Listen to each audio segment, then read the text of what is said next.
Amada igreja, hoje o tema do sermão desta noite é a restauração de Deus através da igreja.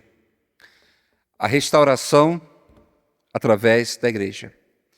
Eu os convido a abrir suas Bíblias, Neemias, capítulo 3, leremos do versículo 1 ao 32.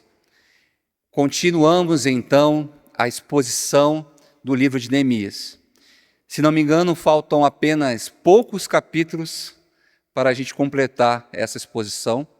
Hoje leremos 32 versículos e será uma exposição um pouco mais longa, mas que o Senhor abra o coração da sua igreja, que o Senhor abra os ouvidos da sua igreja, que o Senhor abra os olhos da sua igreja para compreender quão boa, agradável e santa é a tua palavra. Neemias capítulo 3, do versículo 1 ao 32, diz assim: Então se dispôs Eliasibe, o sumo sacerdote, com os sacerdotes, seus irmãos, e reedificaram a porta das ovelhas. Consagraram-na, assentaram-lhe as portas e continuaram a reconstrução até a Torre do Sem e a Torre de Ananel. Junto a ele edificaram os homens de Jericó. Também ao seu lado edificou Zacu, filho de Inri. Os filhos de Racená edificaram a porta do peixe, colocaram-lhe as vigas e lhe assentaram as portas com seus ferrolhos e trancas. Ao seu lado reparou Meremote, filho de Urias, filho de Cós. Junto deste reparou Mesulão, filho de Berequias, filho de Mesesabel, a cujo lado reparou Zadok, filho de Baaná. Ao lado destes, repararam os tecoítas. Os seus nobres, porém, não se sujeitaram ao serviço do seu senhor. Joiada, filho de Passeia, e Mesulão, filho de Besodias, repararam a porta velha. Colocaram-lhe as vigas e lhe assentaram as portas com seus ferrolhos e trancas. Junto deles, trabalharam Melatias, Gibeonita e Jadom, Meronotita, homens de Gibeão e de Mispá, que pertenciam ao domínio do governador de além do Eufrates. Ao seu lado reparou Ziel, filho de Araías, um dos ourives, junto dele Ananias, um dos perfumistas, e restauraram Jerusalém até o muro largo. Junto a estes trabalhou Refaías, filho de Ur, maioral da metade de Jerusalém. Ao seu lado reparou Gedaías, filho de Harumaf, defronte da sua casa, e ao seu lado reparou Ratuz, filho de Rassabinéias. A outra parte reparou Malquias, filho de Harim, e Rassub, filho de Paate-Moabe, como também a Torre dos Fornos. Ao lado dele reparou Salum, filho de Haloés, maioral da outra meia parte de Jerusalém, ele e suas filhas. A porta do vale reparou a Hanum. Os moradores de Zanoa edificaram-na e lhe assentaram as portas com seus ferrolhos e trancas, e ainda 1000 côvados da muralha até a porta do monturo. A porta do monturo reparou a Malquias, filho de Recabe, maioral do distrito de Bet-Haquerem. Ele a edificou e lhe assentou as portas com seus ferrolhos e trancas. A porta da fonte reparou a Salum, filho de Col-Rosé, maioral do distrito de Mispá. Ele a edificou e a cobriu, e lhe assentou as portas com seus ferrolhos e trancas. E ainda o muro do açude de Selá, junto ao jardim do rei, até os degraus que descem da cidade de Davi. Depois dele reparou Neemias, filho de Asbuque, maioral da metade do distrito de Bet-Zur, até defronte do sepulcro de Davi, até o açude artificial e até a casa dos heróis. Depois dele, repararam os levitas, Reum, filho de Bani, e ao seu lado Rasabias, maioral da metade do distrito de Keila. Depois dele, repararam seus irmãos, Bavai, filho de Renadade, maioral da metade do distrito de Keila. Ao seu lado, reparou Ezer, filho de Jesua, maioral de Mispá, outra parte de fronte da subida para a casa das armas do ângulo do muro. Depois dele, reparou com grande ardor Baruque, filho de Zabai, outra porção desde o ângulo do muro até a porta da casa de Eliasibe, o sumo sacerdote. Depois dele reparou Meremote, filho de Urias, filho de Cós, outra porção desde a porta da casa de Eliasibe até a extremidade da casa de Eliasibe. Depois dele, repararam os sacerdotes que habitavam na campina.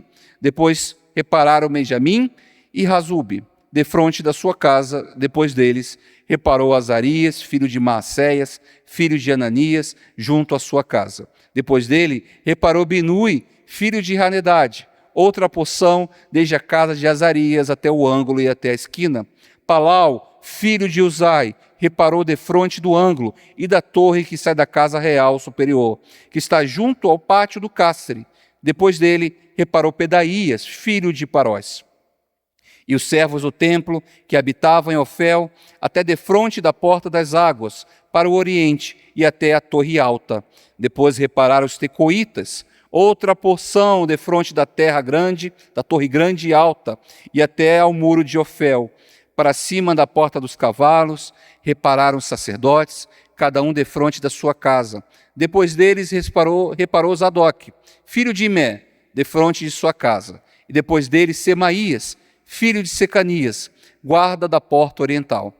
Depois dele reparou Hananias, filho de Selemias, o Hanum, o sexto filho de Zalaf. Outra porção, depois deles, reparou Mesulão, filho de Berequias, defronte da sua morada. Depois dele, reparou Malquias, filho de um Orives, até a casa dos servos do templo e dos mercadores, defronte da porta da guarda, até ao eirado da esquina.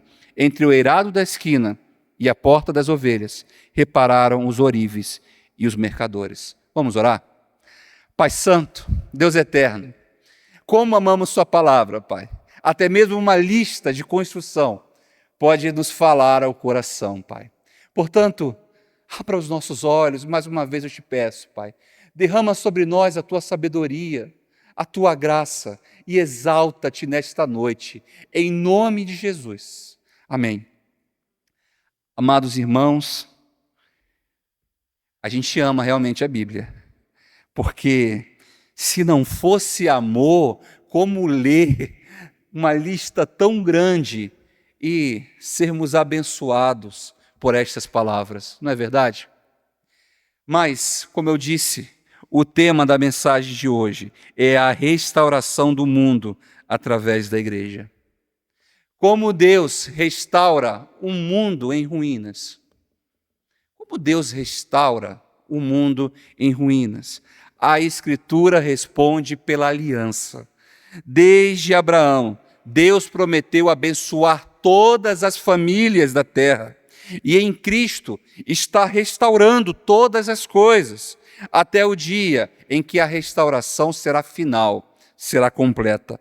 Por isso, nós oramos como igreja: venha o teu reino, seja feita a tua vontade, assim na terra como no céu. E como essa vontade se torna visível, como essa vontade de Deus de fazer assim na terra como no céu se torna visível, é por meio do seu povo, unido ao Cristo ressurreto. E é exatamente isso que veremos aqui no capítulo 3 de Neemias. Jerusalém, 445 anos de Cristo, está abatida e vulnerável, e ela é reorganizada por Neemias, como vocês sabem, como vocês têm acompanhado. Nomes, famílias, ofícios e trechos do muro são registrados. 10 portões estruturam o templo, iniciando do portão das ovelhas e completando o circuito, ou seja, iniciando ali no portão das ovelhas e terminando também no portão das ovelhas. Assim como nos dias de Neemias, Deus torna visível sua restauração por meio da igreja. Em Neemias capítulo 3, aprenderemos aqui, nos 32 versículos expostos, 4 verdades fundamentais para a nossa fé e prática de vida. Aprenderemos aqui 4 verdades fundamentais. Portanto, amados irmãos, de que forma a igreja torna visível, aqui e agora, a restauração que Deus está realizando no mundo? De que forma? E a primeira verdade fundamental é: a restauração se torna visível quando a igreja vive em santidade diante de Deus. A restauração se torna visível quando a igreja de Deus vive em santidade diante de Deus. Isso está no versículo 1 ao 2, que diz: Então se dispôs Eliasibe, o sumo sacerdote, com os sacerdotes, seus irmãos, e reedificaram a porta das ovelhas. Consagraram-na, assentaram-lhe as portas e continuaram a reconstrução até a torre do Sem e a torre de Hananel. Junto a ele edificaram os nomes de Jericó. Também ao seu lado edificou Zacu, filho de Irri. Neemias poderia ter começado a reconstrução em qualquer lugar do muro, em qualquer lugar da muralha. Mas, simbolicamente, Neemias decide começar a reconstrução do muro a partir da porta das ovelhas. Quando Eliasibe, o sumo sacerdote, inicia ali e consagra o portão e as torres vizinhas, o que está sendo declarado aqui é que toda a obra pertence ao Senhor, toda a cidade está sob sua santidade. E a gente precisa entender o que é o portão das ovelhas. O portão das ovelhas simboliza a ligação entre o povo e o culto, entre a cidade e o Deus que nela habita. Era por ele que entravam as ovelhas destinadas ao sacrifício. Reconstruí-lo e consagrá-lo primeiro significava que a restauração não seria apenas militar ou fruto de uma obra de engenharia civil. Não. Significava que havia o símbolo espiritual. Para o povo de Deus, esse gesto dizia: não é a muralha que protege o povo de Deus, mas sim o Deus Santo que habita entre nós. O muro, sem santidade, seria só pedra. Com santidade, tornava-se testemunho da presença poderosa do Senhor. Assim como Jerusalém, assim como na cidade de Jerusalém, o povo de Deus hoje também precisa entender que toda restauração começa no culto e na santidade. Começa, sim, no portão das ovelhas, onde animais são levados para se sacrificar, para serem sacrificados. Santidade aqui, evidente, não é perfeição, mas separação do mundo e entrega total a Deus. Santidade, sobretudo, é submissão bíblica. É viver de tal modo diante do Senhor que cada pedra da nossa vida e da nossa comunidade se torna sagrada diante de Deus. É interessante ressaltar que séculos depois, pelo mesmo portão das ovelhas, Cristo, o bom pastor, entrou. E ali Cristo não só entrou, mas curou um paralítico. Isso está descrito em João, capítulo 5, versículo 2. Ali perto ficava o tanque de Betesda. E Cristo curou um paralítico ali. O portão que levava cordeiros ao sacrifício apontava para o sacrifício perfeito de Cristo, que santificaria de uma vez por todas o seu povo. Portanto, é Cristo que torna o seu povo santo, e não metodologias, e não livros, e não conhecimento humano. É Cristo que se sacrificou e que entrou pela porta das ovelhas. É Cristo que torna o seu povo santo. Quando a igreja vive em santidade, ela revela a consagração que já foi conquistada na cruz. Mas se toda restauração, amada igreja, começa na santidade, precisamos lembrar, não pode haver santidade verdadeira sem arrependimento sincero. Não pode. O apóstolo Pedro, como registrado e como lemos no começo do culto, em Atos capítulo 13, versículo 19 ao 21, pregou em Jerusalém, na cidade onde Neemias reconstruiu. Arrependei-vos, pois, e convertei-vos, para que sejam cancelados os vossos pecados, a fim de que da presença do Senhor venha um tempo de refrigério, e que ele envie o Cristo, que já vos foi designado, Jesus, o qual é necessário que o céu receba até os tempos da restauração de todas as coisas, de que Deus falou por boca dos seus santos profetas, desde a antiguidade. Sem santidade, como diz Hebreu, ninguém verá a Deus. Ninguém. A restauração do mundo começa através da igreja. A restauração do mundo começa no portão das ovelhas. Sem santidade, nossas obras são muros vazios, mas consagrados a Cristo, nos tornamos sinais vivos de que Deus está restaurando, sim, todas as coisas.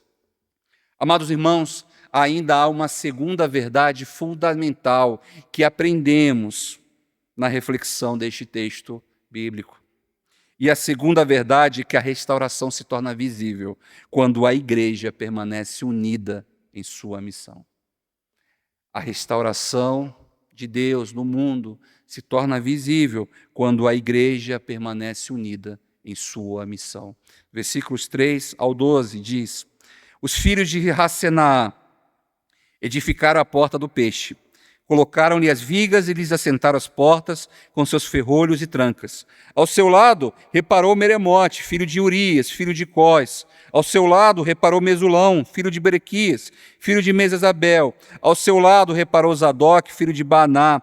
Ao lado deste repararam os tecoitas. Porém os seus nobres não se prestaram para serviço do Senhor. Joiada, filho de Passeia, e Messulão, filho de Besodias, repararam a porta velha. Cobriram-na e lhe assentaram as portas com seus ferrolhos e trancas. Junto a eles repararam Melatias, o gibeonita, e Jadom, o meronototita, com os homens de Gibeão e de Mispá, que pertenciam ao domínio do governador Daquém do Eufrates. Vamos parar até aqui.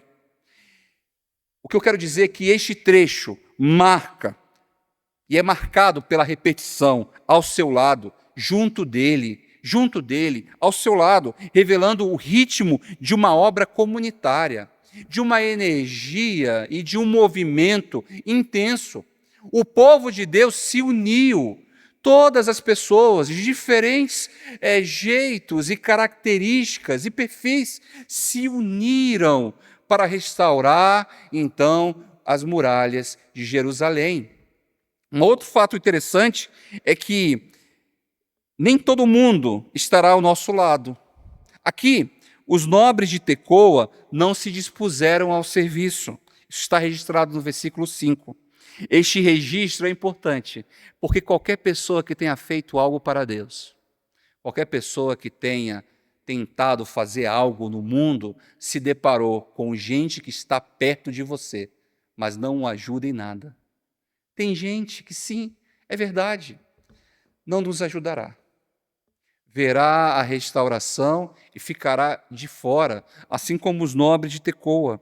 Outro detalhe precioso do texto que acabamos de ler é que, e está registrado no versículo 12, é que numa lista dominada por nomes masculinos, aparece então a menção das filhas de Salum. Isso revela que havia falta de filhos varões, mas também revela o amor e o zelo e o senso de unidade que as filhas de Salum tinham em relação à obra de Deus. E assim, na história da igreja, o que seria a igreja sem a participação efetiva, ativa e enérgica das mulheres? É muito difícil pastorear sem mulheres, e é impossível pastorear sem mulheres. Louvado seja Deus, sobretudo, pela nossa SAF, que são mulheres exemplares, mulheres de oração, e são mulheres carinhosas e atenciosas com o povo de Deus. Mas seria impossível pastorear a igreja e fazer qualquer coisa sem a presença delas. Como eu disse, numa lista onde os nomes masculinos são ressaltados, os nomes das filhas de Salum, o registro que haviam mulheres ajudando nos consola, porque a gente sabe que qualquer grande restauração de Deus no mundo perpassa pela energia, vitalidade e característica das mulheres. Louvado seja Deus por elas. A igreja de Cristo só avança quando aprende a trabalhar em unidade. A melhor defesa da fé cristã é demonstrar que, apesar de suas várias diferenças, o povo de Deus permanece unido. Unidade não significa, portanto, a ausência de problemas ou a ausência de opositores, mas disposição de andar lado a lado em amor. O povo de Deus é chamado a viver como um corpo, um só corpo, diferentes dons, diferentes histórias, diferentes perfis, mas todos edificando o mesmo muro. Alguns se omitirão, como os nobres de Tecoa, mas a obra não para. Eis a verdade: Deus usa os que se apresentam. Deus usa os dispostos e nem sempre os excelentes.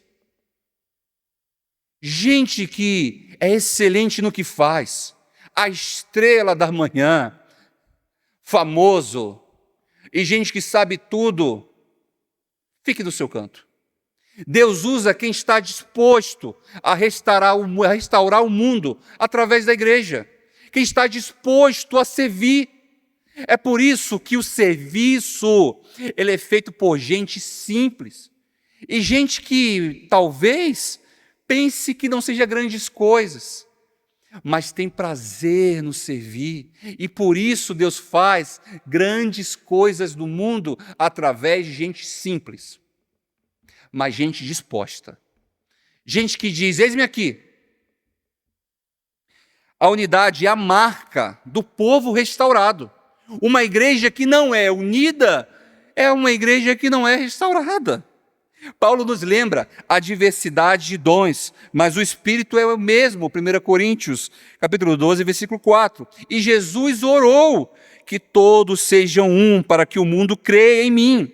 Neemias 3, portanto, repete insistentemente ao seu lado, para que não esqueçamos. A igreja só testemunha o reino de Deus quando vive em unidade.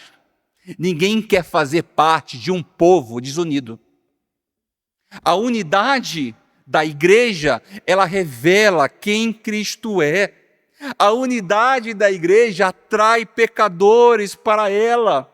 O mundo a vê unida, apesar de suas muitas diferenças, e decide, portanto, ser parte desta família de Deus. A restauração do mundo avança quando a igreja trabalha em unidade. E mesmo quando alguns se omitem, o Senhor levanta outros. Muita gente fica de fora, porque vê o trem passar, ele passa e depois o avista de longe.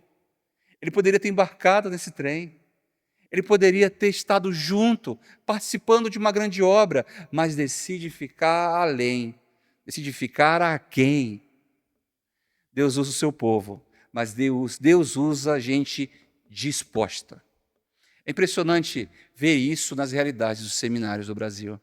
Hoje é dia do seminarista e é muito interessante enxergar essa realidade. Nem sempre o aluno nota 10 é o aluno disposto. Sempre. E Deus usa assim o aluno mediano, o aluno nota 7. E quantas vezes já fui abençoado por gente que eu achava que não daria em nada, mas abençoou muito o meu coração. E quantas vezes gente mediana sai por aí evangelizando e proclamando o evangelho do reino de Deus, alcançando frutos, e frutos longos e eternos, enquanto gente nota 10 fica sentado no banco sem disposição para servir ao Senhor. Deus usa a gente disposta. Amados irmãos, mas ainda há uma terceira verdade, fundamental sobre este capítulo. De que forma a igreja torna visível, aqui e agora, a restauração que Deus está realizando no mundo? De que forma? A terceira verdade é que a restauração se torna visível quando a igreja serve com um zelo intenso. A restauração se torna visível quando a igreja serve com zelo intenso. Assim diz o versículo 20. Depois dele, com todo o ardor, reparou Baruque, filho de Zabai, outro trecho, desde a esquina até a porta da casa de Eliasibe, o sumo sacerdote. Vejam que são nomes que você, futuro pai, como o nosso amado Levi, poderia colocar em seus filhos. Uma longa lista, inclusive, de nomes bonitos e vistosos, não é verdade? Mas agora, falando sobre o ardor que a igreja deve ter, no meio de uma longa lista de engenharia civil, o profeta Neemias dá um destaque para um homem, para Baruque, o ardor de Baruque. O narrador interrompe o ritmo para destacar um homem. Baruque não apenas trabalhou. O que Neemias está dizendo é que Baruque não apenas trabalhou, mas trabalhou com todo o ardor. Neemias poderia ter dito simplesmente que Baruque realizou uma grande obra, fez parte desta restauração, mas não, ele quis dizer e registrar a maneira de como Baruque serviu. O termo traduzido por ardor aqui carrega no hebraico a ideia de calor, intensidade, uma força interior, e não apenas um esforço físico, mas um zelo intenso, que inflama o coração. Baruque, ele fez de uma maneira que inflama o coração. Baruque fez mais do que a obra de Deus. E eu quero dizer, amada Igreja Presbiteriana Unida de São Paulo, e a todos aqueles que me ouvem, é necessário fazer muito além da obra de Deus. É necessário fazer com dedicação fervorosa, com coração inflamado, com zelo ardente que reflete o próprio caráter de Deus. É fazer além da obrigação. Deus não se agrada do serviço frio ou morno. Ele chama a sua igreja a viver com zelo, ardor, fervor no trabalho, paixão no testemunho. O mundo não é impactado por cristãos que vivem no automático, amada igreja, mas por aqueles que demonstram alegria e excelência em servir ao Senhor. A excelência, amados irmãos, glorifica a Deus e inspira pessoas. A excelência, amados irmãos, glorifica a Deus e inspira pessoas.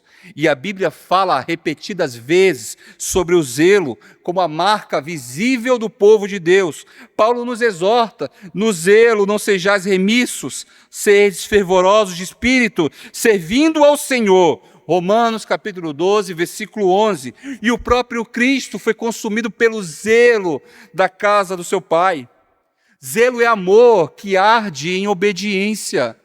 Zelo é fé que se traduz em ação apaixonada. Quer seja diácono, quer seja líder de louvor, quer seja o faxineiro, quer seja o secretário, quer seja o barbeiro, quer seja o analista de responsabilidade social, a comunicadora, quer seja o psicólogo, quer seja o médico, quer seja a dona de casa, seja zeloso no serviço da obra de Deus.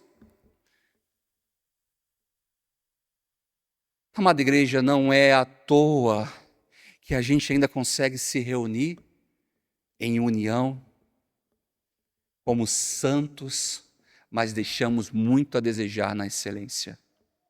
Muito a desejar na excelência. É como se faltasse vontade de fazer o melhor para Deus.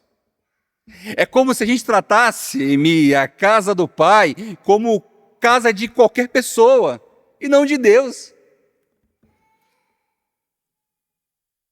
A gente precisa ser mais zeloso. O pregador, e não estou falando apenas por mim, ele passa semanas estudando um texto como esse. Semanas fazendo uma pesquisa. Mas este empenho deve ser o mesmo para aquele que canta, deve ser o mesmo para aquele que toca, deve ser o mesmo para aquele que está na porta como diácono e nos auxiliando, deve ser o mesmo como presbítero. Estamos aí, amada Igreja Presbiteriana Unida, diante de uma eleição de presbíteros e diáconos. Saiba você, futuro presbítero, futuro diácono, ao servir, sirva com zelo, sirva com excelência. A excelência glorifica a Deus e inspira pessoas. A excelência glorifica a Deus, inspira pessoas. A excelência nos convida a fazer mais do que obrigação, mas a fazer de um jeito atencioso. E ser zeloso inclui algumas qualidades. Ser zeloso inclui ser pontual. Qualquer pessoa que quer glorificar a Deus, inspirar pessoas, precisa ser uma pessoa pontual. Ser zeloso inclui estudo. Não é só o talento que deve te mover, mas o estudo. Você é boa no que faz? Ok, mas estude sobre isso. Estude, estude, estude, estude sobre isso. Não pense que você é o Romário, que na época da Copa decidiu não treinar, porque era um jogador altamente habilidoso. Não, você deve ser como o Cristiano Ronaldo, que apesar de ter sido considerado campeão, o melhor jogador do mundo, em várias vezes, ele continuava a treinar. Estude, estude os seus pontos fracos, saiba disso. Excelência também inclui estar presente. Estar presente. Ninguém pode ser chamado de excelente pai se não está presente. Ninguém pode ser chamado de excelente mãe se não oferece presença. Excelente é estar presente. Você é um membro excelente? Se eu perguntasse aos bancos desta igreja, se você é presente, teríamos muitas revelações aqui. A excelência cobra a presença. É necessário, como eu disse anteriormente, estar disposto. E não somente estar disposto, mas como vimos aqui, estar presente. Cristo é o modelo supremo do zelo ardente. Se Baruque foi lembrado porque trabalhou com todo o ardor, Jesus demonstrou um zelo que ultrapassa toda a comparação humana. O ardor de Baruque se traduziu em um esforço, sim, extraordinário, por algumas pedras do muro, mas o zelo de Cristo se traduziu em entregar sua própria vida para restaurar o mundo em ruínas. O zelo de Cristo, amados irmãos, foi tão radical que o levou a assumir aquilo que não lhe pertencia. Ele não apenas serviu com dedicação intensa, ele carregou sobre si o peso da sua e da minha culpa. No Getsêmane, o seu suor se tornou em gotas de sangue, revelando que o seu zelo não era um mero entusiasmo, não era uma mera emoção, mas disposição em suportar o cálice da ira de Deus. Não há modelo maior de zelo ardente do que o de Jesus Cristo. Assim, enquanto o ardor de Baruque foi digno de nota no memorial de Neemias 3, o zelo de Cristo é digno de adoração eterna. Ele sim glorificou o Pai na obra máxima da redenção. Ele sim demonstrou um amor que se entregou em nosso lugar e um zelo que continua inflamando a sua igreja através do Espírito Santo para que vivamos como um povo santo, zeloso e ardente em boas obras.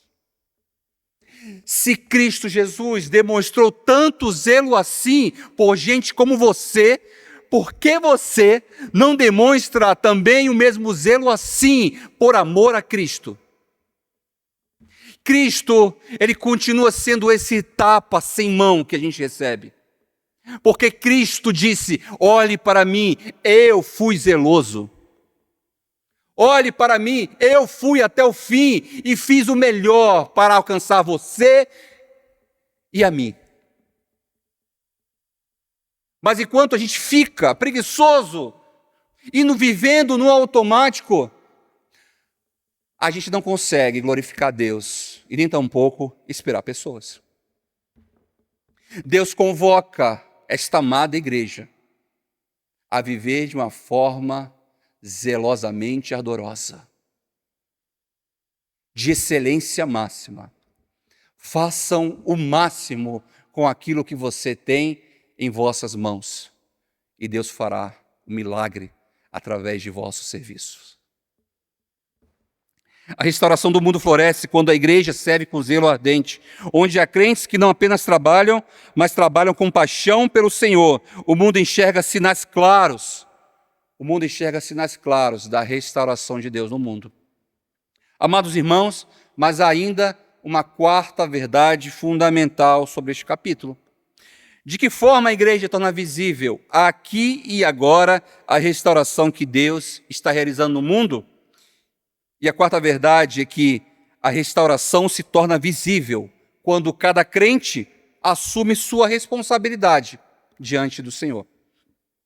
A restauração se torna visível quando cada crente assume sua responsabilidade diante do Senhor. Os versículos 28 a 32 diz: para cima da porta dos cavalos repararam os sacerdotes, cada um defronte da sua casa. Depois deles reparou Zadok, filho de Imé, defronte da sua casa. Depois dele reparou Semaías, filho de Secanias, guarda da porta oriental. Depois dele repararam Ananias, filho de Selemias, e Anum, o sexto filho de Zalaf. Outro trecho, depois dele reparou Mesulão, filho de Berequias, defronte da sua câmara. Depois dele reparou Malquias, um dos oríveis, até a casa dos servos do templo e dos mercadores. Defronte da porta da inspeção e até ao eirado da esquina. Entre o eirado da esquina e a porta das ovelhas, repararam os oríveis e os mercadores. A restauração de Deus se torna visível quando cada crente assume sua responsabilidade diante do Senhor. Nos versos finais, um detalhe se repete. Muitos repararam defronte da sua casa, defronte da sua casa, defronte da sua casa. E este registro mostra que a restauração não era apenas um esforço coletivo, mas um esforço também individual. Cada um deles repararam de frente à sua própria casa. Cada um tinha um pedaço do muro diante de si. E em alguns casos havia também interesse próprio legítimo, é verdade. Cada um queria reparar da melhor forma, de frente à sua casa, porque queria fazer o melhor diante dos seus olhos, é verdade. Mas não deixamos de notar que isso não diminui o valor espiritual desta obra. Pelo contrário, mostra como Deus une motivação pessoal e responsabilidade social numa mesma missão. Além disso, a menção aqui a mercadores e ourives reforça que até quem tinha interesses comerciais naquela área assumiu boa parte da obra. A lição é clara: ninguém está dispensado do serviço do reino de Deus. Ninguém. Nenhuma profissão está dispensada do serviço ao Senhor Jesus. Não é somente o pastor que presta boa obra, não é apenas o diácono que presta boa obra, não é apenas o presbítero que presta boa obra, mas cada profissão, cada vocação, cada esfera de vida pode ser colocada a serviço da restauração de Deus. Cada uma. E responsabilidade significa viver consciente diante de Deus e diante do próximo. Não posso me esconder através do serviço alheio. Tenho o meu pedaço do muro a levantar. Isso começa no lar, alcança a vizinhança, o trabalho, a cidade inteira. É também responsabilidade social. Não podemos nos contentar em falar de fé da boca para fora, sem expressar amor em gestos concretos. A caridade é a face prática dessa responsabilidade.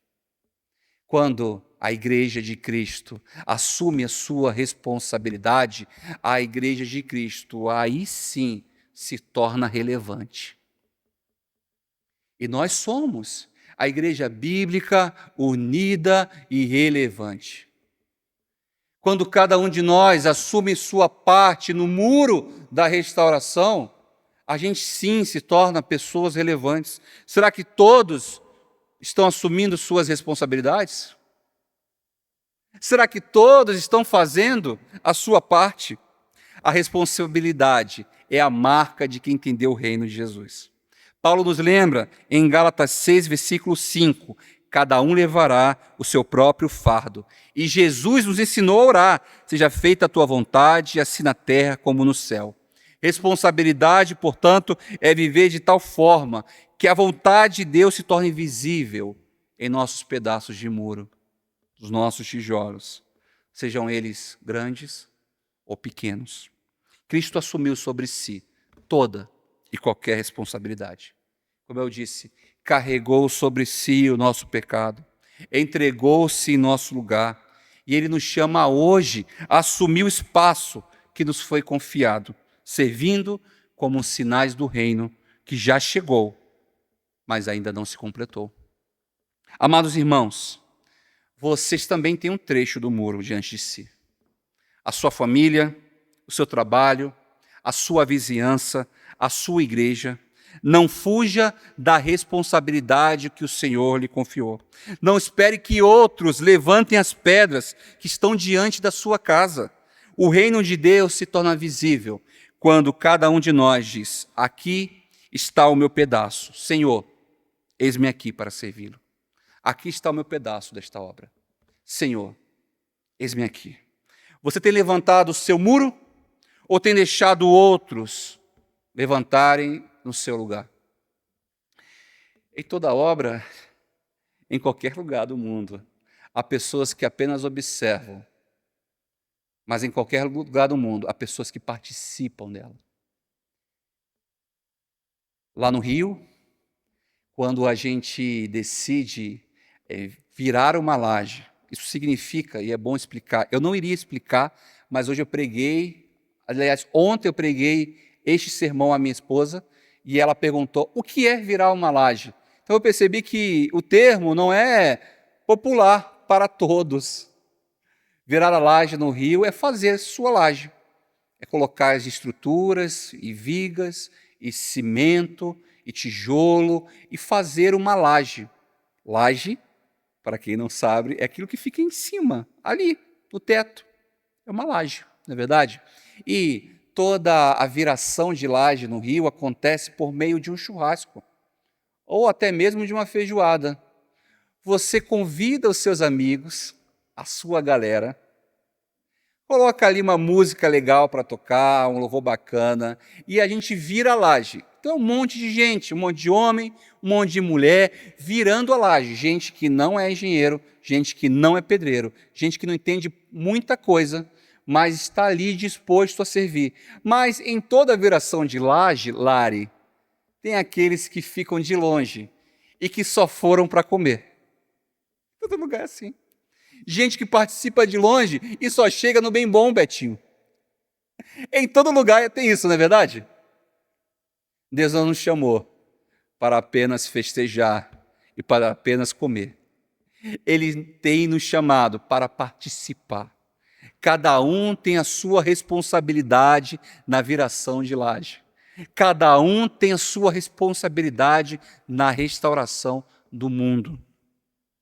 A restauração do mundo se torna visível quando cada cristão assume a sua responsabilidade diante de Deus e diante do próximo. Assuma a sua responsabilidade, amada Igreja Presbiteriana Unida de São Paulo.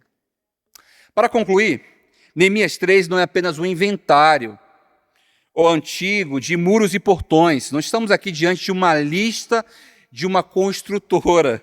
É uma parábola viva daquilo que Deus está fazendo no mundo através da sua igreja.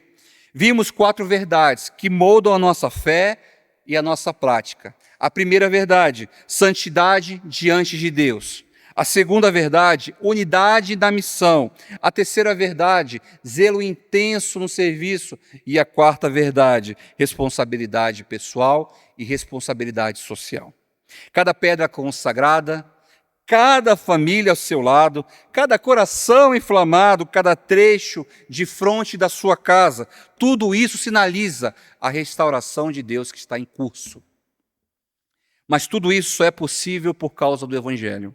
Cristo é o verdadeiro Cordeiro que entrou pelo portão das ovelhas, não com sangue de animais, mas com seu próprio sangue, para santificar de uma vez por todas o seu povo. Ele é a pedra rejeitada que se tornou a pedra fundamental da igreja. Ele é o muro de fogo que protege a cidade de Deus. Ele é o pastor, o bom pastor, que consumido por zelo, que deu a sua vida pelas suas ovelhas. E ele mesmo carregou a maior das responsabilidades do mundo, tomou sobre si o nosso pecado, que fique claro, o nosso, não o dele, tomou sobre si o nosso pecado e nos reconciliou com o Pai. É na união com Cristo ressurreto que a igreja encontra forças para viver estas 4 verdades.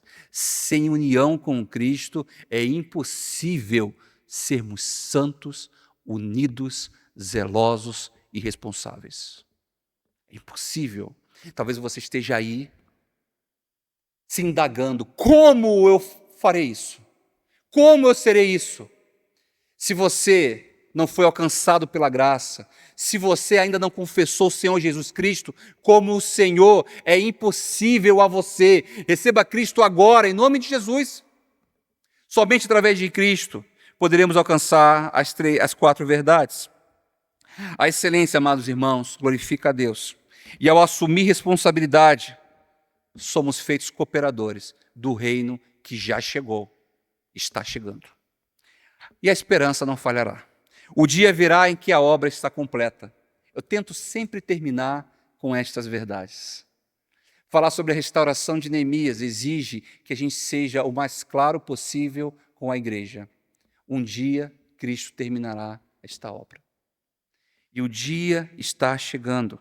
Até lá, cada um de nós tem um trecho do muro a levantar. Até lá, onde você está, diante da sua casa, na sua família, no seu trabalho, na sua igreja, na sua cidade, ali o Senhor o chama, ali o Senhor o convoca a ser sinal vivo da nova criação, em santidade, em unidade, em zelo e responsabilidade. E quando o muro estiver completo, cada nome, cada esforço e cada lágrima serão memórias eternas diante do nosso Deus. Portanto, como registrado em Neemias capítulo 2, versículo 20, levantemo-nos, edifiquemo-nos, porque o Deus dos céus é quem nos dá êxito. E um dia, pela graça do Cordeiro, veremos com os nossos próprios olhos a plenitude da restauração do mundo. Um dia veremos com os nossos próprios olhos a cidade edificada. Em Apocalipse descreve que a cidade de Deus, ataviada como noiva, desce então. E o Senhor enxugará dos nossos olhos toda lágrima, e não haverá mais dor, nem morte, nem pranto, nem necessidade alguma. O Senhor fará nova todas as coisas. Novas todas as coisas. Este é o consolo para aquele que está no serviço da obra. Um dia não haverá mais portões, não haverá mais templo, não haverá mais serviço zeloso a participar da restauração do reino de Deus. Um dia a restauração será completa e o Senhor poderá chamá-los. Venham, servos bons e fiéis. Fostes fiéis no pouco, mas no muito eu acrescentarei. Fiéis no pouco, mas no mundo eu os acrescentarei. Feche seus olhos. Vamos orar ao Senhor. Pai Santo, Deus amado, Deus amável, louvamos o Teu nome, Pai, porque o Senhor está aqui neste lugar, Pai. O Senhor tem usado Teus servos para falar ao Teu povo. O Senhor tem convocado o Seu povo a serem santos, arrependidos de seus pecados. O Senhor tem convocado o Seu povo a serem unidos, apesar das diferenças, Pai. O Senhor tem nos convocado a sermos unidos, pessoas perdoadoras, pessoas fáceis, pessoas unidas numa mesma missão. O Senhor também tem convocado o Seu povo a fazer a obra de um jeito melhor, a serem zelosos na Tua casa, a frutificarem aqui, a serem excelentes no serviço. O Senhor tem chamado o Teu povo a ser responsáveis diante da sua parte nesta obra, Pai. Cada um de nós recebemos missões diferentes, Pai. Aquele que prega, que pregue. Mas aquele que atende, que atenda. Aquele que tira foto, que tire foto. Aquele que canta, que cante, Senhor Deus. Aquele que serve, que sirva. Aquele que limpa, que limpe, mas que tudo seja feito para a Tua honra, para a Tua glória e para o Teu louvor. Perdoa-nos, Senhor Deus, pela nossa displicência, pela nossa preguiça, pelo nosso marasmo, Pai. Reconhecemos que foi grande o preço pago na cruz, Pai. Portanto, nos doamos inteiramente a Ti. Consagra-nos, Deus, nesta noite. Exalta-te o Teu nome através de nossas vidas, do nosso serviço. Em nome de Jesus, abençoe a Tua igreja. Abençoe o coração da Tua igreja. Que eles sejam convocados e chamados para esta grande obra que um dia terá um fim. Um dia o Senhor restaurará todas as coisas através da sua igreja. E nós regozijaremos e o louvaremos para sempre, pelos séculos dos séculos. Amém.